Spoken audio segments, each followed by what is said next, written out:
Y bueno, pues tenemos la suerte de que vamos a poder hablar con una persona que sabe muchísimo de este tema. Ella es Carmen Cabestain, que es presidenta de NACE, No al Acoso Escolar. Buenas tardes, Carmen. Hola, buenas tardes, Carlota. Me imagino que, bueno, pues estaréis viviendo como el resto de España, ¿no? Esta noticia. Bueno, vosotros cada día lucháis para que casos como el de Sandra no se produzcan, ¿no? Que no llegue una niña, como al parecer ha llegado el caso, que abrió su móvil, al parecer vio un mensaje de sus acosadoras y lo único que hizo fue subirse a la azotea de su casa y quitarse la vida. Sí, lo vivimos con consternación, lo vivimos con indignación, porque no entendemos por qué todavía a las alturas que estamos seguimos de esta manera, con este goteo de muertes, con estas criaturas que perdemos la vida de ellos cuando realmente esto se puede evitar.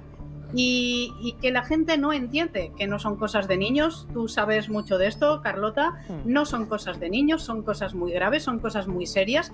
Nos estamos jugando la salud física y mental de nuestros niños porque son todos nuestros. A ver si lo entendemos. Entonces, el padre que mira para otro lado, que aparte de algún profesor y aparte de directores y tal, también hay padres que miran para otro lado, debería darse cuenta de que podría ser la suya. O sea, no es que se ha matado la otra, vale, se ha matado la de la otra familia, pero es que podría haber sido la tuya. Entonces, ¿qué es lo que vamos a hacer frente a todo esto? ¿Cómo es que no somos conscientes de que como sociedad no nos podemos permitir la muerte de esta manera tan bestia de nuestros niños? Carmen, existe un protocolo perfectamente definido para los casos de acoso y de bullying escolar. En este caso, y hablo por la información que manejamos, el colegio se lo ha saltado a la torera. ¿Qué tipo de inspección se produce? ¿Dónde habría que registrar las denuncias que presentan padres, alumnos o quien sea ante un caso de acoso? ¿Cuál es la actuación de la administración? ¿Qué responsabilidades hay que pedir, aparte de las que hay que pedir al propio centro escolar?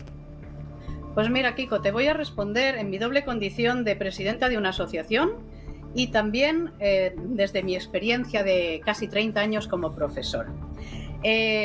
Los protocolos, o sea, para empezar, los padres tienen muy buena fe y van al centro a pedir protección para sus hijos, porque esa es la ley. Tienen que estar en seguridad en los centros escolares, esa es la ley. Bien. Pero ellos confían en que el centro va a tomar medidas. Entonces eso no se hace por escrito. Van una vez, otra vez, etcétera. Cuando ya acuden a una asociación y les decimos, oye, esto por escrito para que quede constancia, esa criatura ya lleva mucho tiempo sufriendo.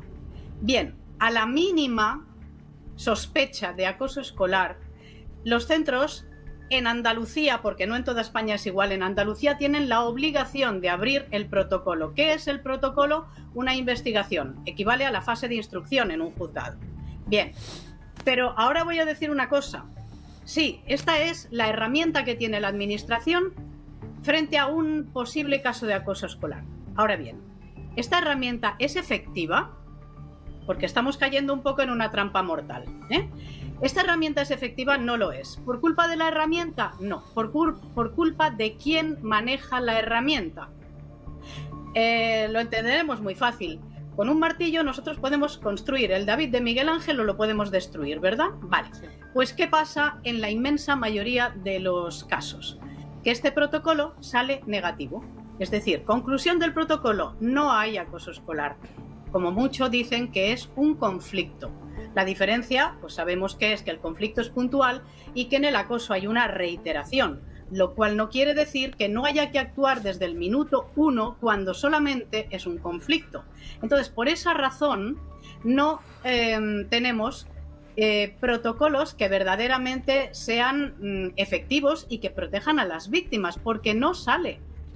No tenemos cifras, pero sí tenemos una de Córdoba. En Córdoba, el 95% de los protocolos, dato oficial, son negativos. ¿Por qué? Porque no hay acoso escolar, no es verdad. No es verdad, es porque el centro es juez y parte. Y el centro no tiene demasiado interés. En general, no quiero hacer una enmienda a la totalidad, pero en general no tienen interés en que salga un protocolo positivo. ¿Por qué? Porque esto es un desdoro. No es que lo sea, lo entienden ellos así, que es un desdoro, que es una pérdida de prestigio, que pueden tener responsabilidades después si el caso se judicializa, etcétera. Por esa razón, yo tengo que decir, en honor a la verdad, que aunque hubieran abierto el protocolo, que deberían, una cosa no quita la otra, deberían haberlo abierto, pero aunque lo hubieran abierto, probablemente la conclusión hubiera sido protocolo negativo, aquí no hay acusación. Y no sería obligatoria la intervención de un tercero. Es decir, bueno, eso debería ser. Es lo que está reclamando Carmen, que claro. los colegios no sean los que sean juez y parte, Claro, ¿no? por eso, que alguien ¿no? desde fuera... Que puede ser parte del Claro. colegio, pero no juez. Mirad, nosotros estamos pidiendo, dentro de nuestro decálogo contra el acoso escolar, que son 10 medidas presentadas en múltiples foros, parlamentos, direcciones generales de toda España, aprobada por unanimidad en el Parlamento de Cataluña en 2020 y nunca implementada. Bien, en ese protocolo se pide que, en ese decálogo se pide que cuando se implementa un protocolo haya una participación de un agente externo que garantice la transparencia del procedimiento.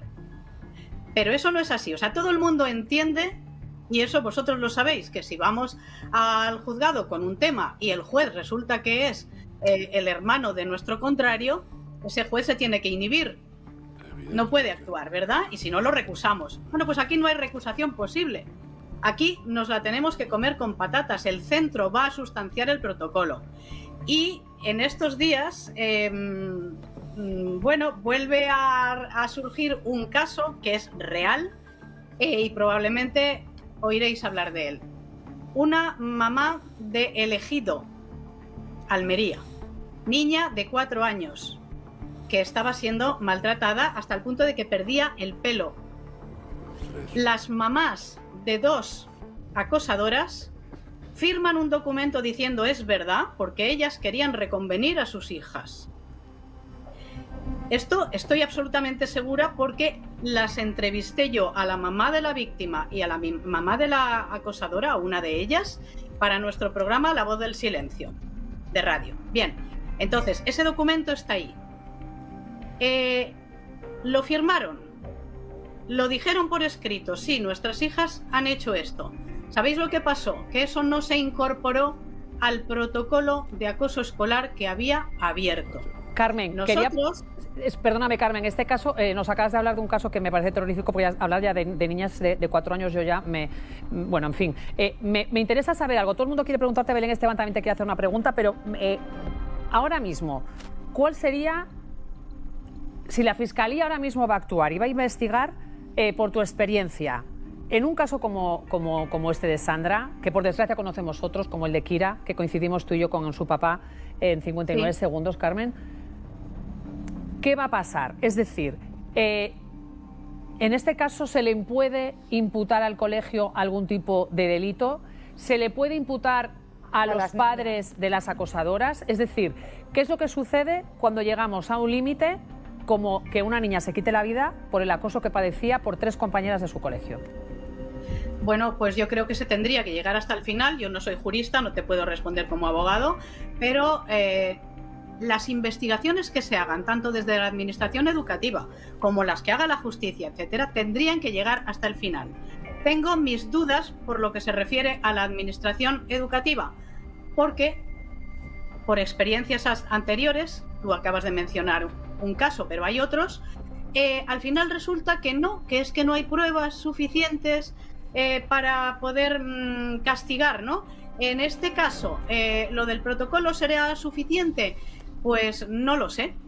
Francamente, esto yo no lo sé, pero sí que lo que pediríamos es que se llegase hasta las últimas consecuencias. Y vuelvo al tema que acabo de decir de Almería, porque es muy importante que sepáis que nosotros escribimos a la entonces consejera de Educación diciéndole: aquí tiene usted las pruebas, este vídeo y este audio de nuestra grabación, nuestra entrevista.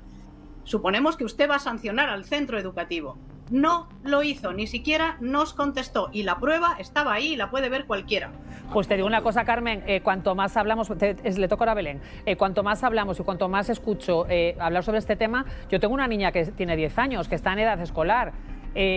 Bueno, evidentemente, ahora mismo cualquier persona, aunque no tenga hijos, es imposible que no se preocupe y que no empatice con esto, pero la desconfianza que me está entrando respecto a las autoridades y respecto a las personas que tienen que proteger a mi hija, no sé, me estás dejando mucho más preocupado de lo que estaba antes de hablar contigo, Belén. Carmen, encantada de conocerte. Mi pregunta es, o sea, yo no entiendo que el colegio salga impune después de que la madre haya ido, que sepa quién son, pero mi pregunta es, a las acosadoras de Sandra, que mando un beso a toda su familia, ¿qué va a pasar con esas niñas? ¿Están ahora mismo en su casa con sus padres? Claro. Bueno, yo no sé exactamente ahora mismo dónde están estas niñas. Estas niñas tienen que ser sancionadas por lo que han hecho. De eso no cabe ninguna duda. Ahora bien, si me preguntáis a mí como docente, ¿qué hay que hacer? ¿Las mandamos a casa? Tal, eso no sirve. ¿Por qué? Porque puede resultar que es un premio y puede resultar que cuando se hace, no en este caso, porque ya en este caso no hay solución, ¿no? Pero en otros casos vuelven peor contra la víctima. Por tu culpa me han echado. Entonces, ¿qué es lo que habría que hacer? Lo primero, trabajar desde la prevención, pero muy bien hecha. Una prevención en condiciones, real, como nosotros proponemos en nuestro decálogo, formando a profesores, informando a los padres, concienciando a directores, inspectores, etcétera, etcétera, y a otros sectores de la sociedad. Y luego, cuando se tiene que sancionar, la sanción tendría que ser pedagógica. Por ejemplo, hacer un trabajo sobre el acoso escolar, ir a cuidar de los alumnos más pequeños en otra clase. ¿Me explico? Sí, como se dice, ¿no? Los trabajos de reinserción. Perdona, solo una cosa, Cuico, perdóname. Me está escribiendo un profesor al que quiero muchísimo, que no voy a dar tu nombre, y lo que me está diciendo te lo traslado, ¿vale? Este amigo mío dice que como docente ha trabajado en centros ultra problemáticos, que para él, en su experiencia, los protocolos de acoso no llegan a nada porque él considera que los lugares donde se acosa y donde el acoso ahora mismo está siendo más tremendo es en redes sociales, es en WhatsApp, ¿no?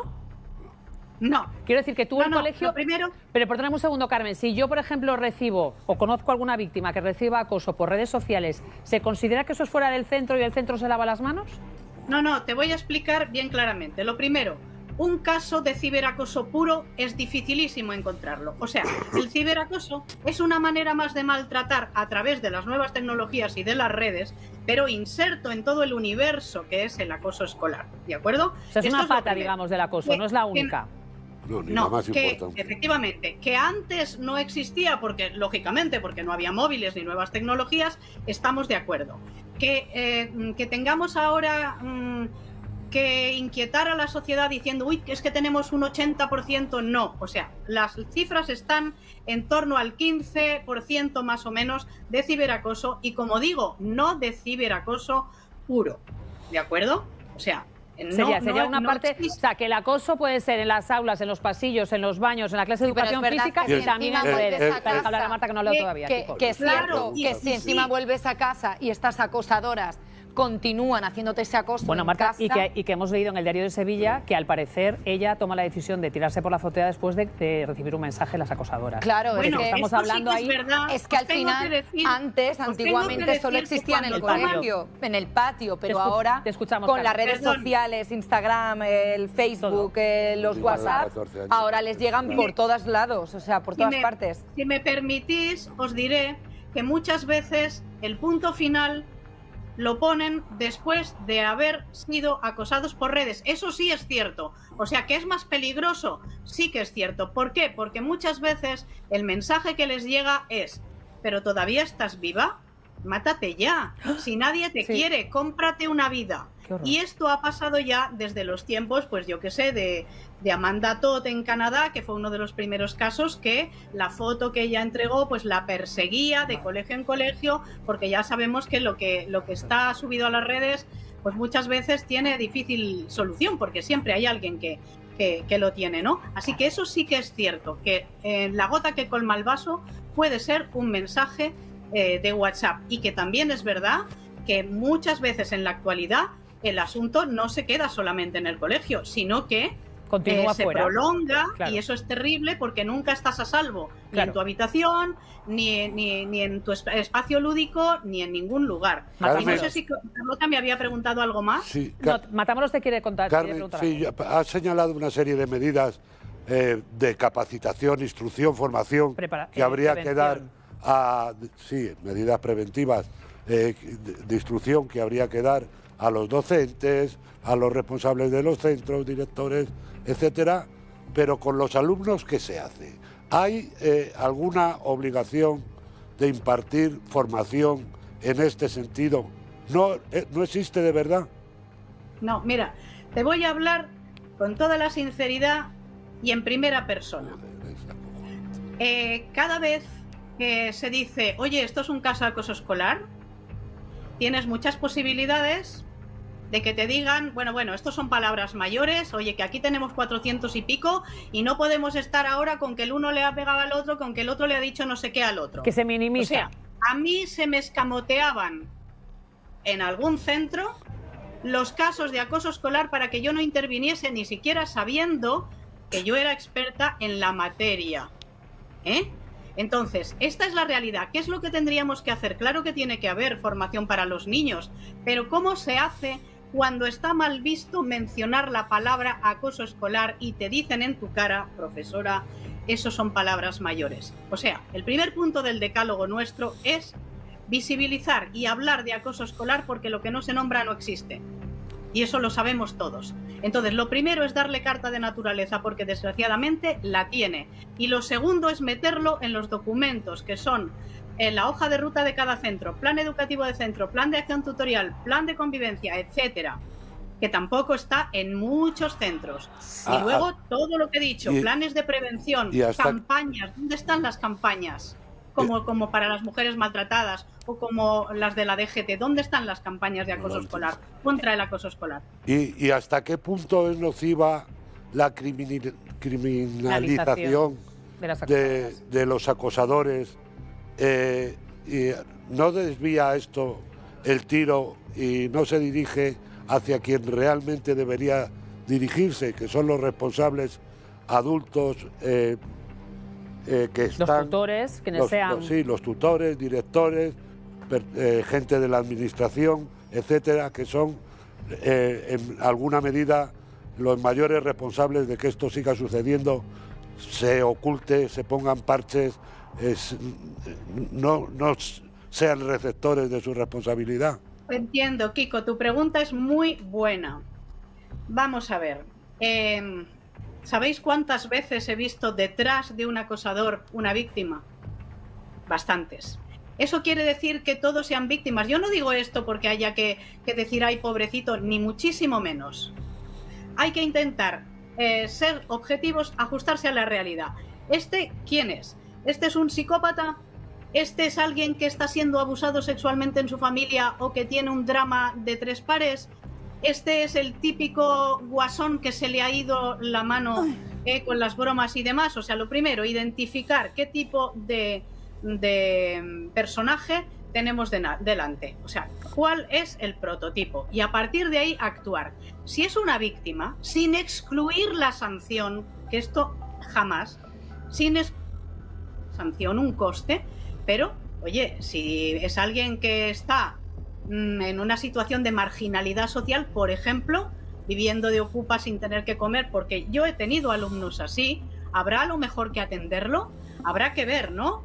O si es como el caso real de una niña que la había abandonado su madre y que se pasó tiempo en centros de menores y en casa de los abuelos y no sabía qué hacer con su vida. Esta era una acosadora, pero había que atender también a su caso. Es decir, que claro que tenemos que tener en cuenta eso. No basta con decir, como yo decía antes, venga, desde lo punitivo, esto y se acabó. Y luego, ¿qué pasa con los papás del acosador? Cuando los llamas como tutora y te dicen, ¿mi hijo? ¿Cómo que mi hijo? Ya. ¿Dónde está la prueba? Mi hijo no ha sido. Bueno, pero ¿sabes lo que pasa? Que esto lo habíamos hablado en alguna ocasión. Yo creo que es muy difícil, ¿no?, elegir entre ser madre de acosadora o madre de acosada. pero yo creo sinceramente que me sentiría una gran fracasada como madre si me llamasen por teléfono para decirme que mi hija ha acosado a alguien, a alguna compañera o algún compañero en el colegio. Si tú ahora mismo tuvieses un caso, ¿no? Ahora mismo, tuvieses que abordar como profesora un caso, sin entrar en los detalles del perfil del acosador y del acosado, ¿cuáles son los mensajes que a ti te parece que son imprescindibles decirles a esos dos actores de este drama? Bueno, a ver, nosotros lo que decimos es, ante un caso de acoso escolar hay que trabajar en 3 líneas, simultáneamente. Lo primero es blindar a la víctima, no puede volver a sufrir ni un solo agravio, ni una sola agresión más. En paralelo, frenar al acosador. Esto nos daría ahora para mucho tiempo sobre cómo frenamos al acosador. Y tercero, posicionar a los testigos, porque efectivamente, decía antes Kiko, si no tenemos unas tutorías bien hechas para hablar de acoso escolar con los chavales, para decirles lo que ellos ya saben, porque ellos lo saben, cómo se organizan. Esto es para un máster, cómo se organizan ellos, cómo hacen aparecer a la víctima como si fuera la causante del problema, etcétera, etcétera, ¿no? Sí, la que provoca. Todo esto, Carlota, es un mundo. O sea, yo por eso recogí en mi libro El bullying es cosa de todos.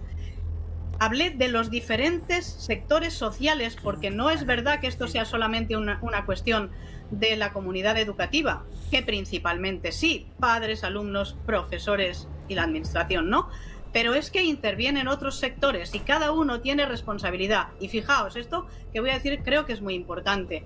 Cada uno de esos sectores, por ejemplo, la policía, la fiscalía, el sector sanitario, cuando una niña llega con los brazos cortados o con un intento de suicidio, etcétera, deben presionar al colegio, fiscalía que oficie, claro, dar la voz de alarma, el centro médico que notifique previa autorización de los padres, porque claro, son datos sí, porque delicados, estamos hablando de menores. Carmen, te quiero agradecer muchísimo que hayas entrado esta tarde en el programa. Un placer. Porque la verdad es que, bueno, estamos conmocionados y, bueno, pues yo creo que todo el mundo ahora mismo tiene en su cabeza, ¿no?, y en su corazón a los padres de Sandra, que les mandamos desde aquí todo el apoyo, que... Igual que reclaman los padres de Kira, ¿no?, que las muertes de sus hijos no caigan en saco roto, que sirvan para que tomemos nota y que, sobre todo, lo que tú has dicho, ¿no? O sea, al final, fíjate, los colegios, ¿no? O sea, a mí me parece tan dramático que se llegue a decir que es preferible tapar un caso de acoso por no manchar el nombre del colegio, por prestigio. O sea, qué prestigio, ¿no? Pues mira, el prestigio que todo el mundo va a saber ahora que el colegio donde estaba Sandra, ¿no?, las irlandesas de Sevilla, es un colegio en el que cuando las madres y los padres hablan de acoso, miran a otro lado y pasa lo que pasa, ¿no? Carmen, tienes muchísimas gracias, te mando un abrazo. Yo, si me lo permites, desde aquí también quiero mandar un abrazo muy fuerte a estos padres, aunque ya nos hemos puesto a disposición por redes. Gracias a ti por visibilizarlo. Gracias.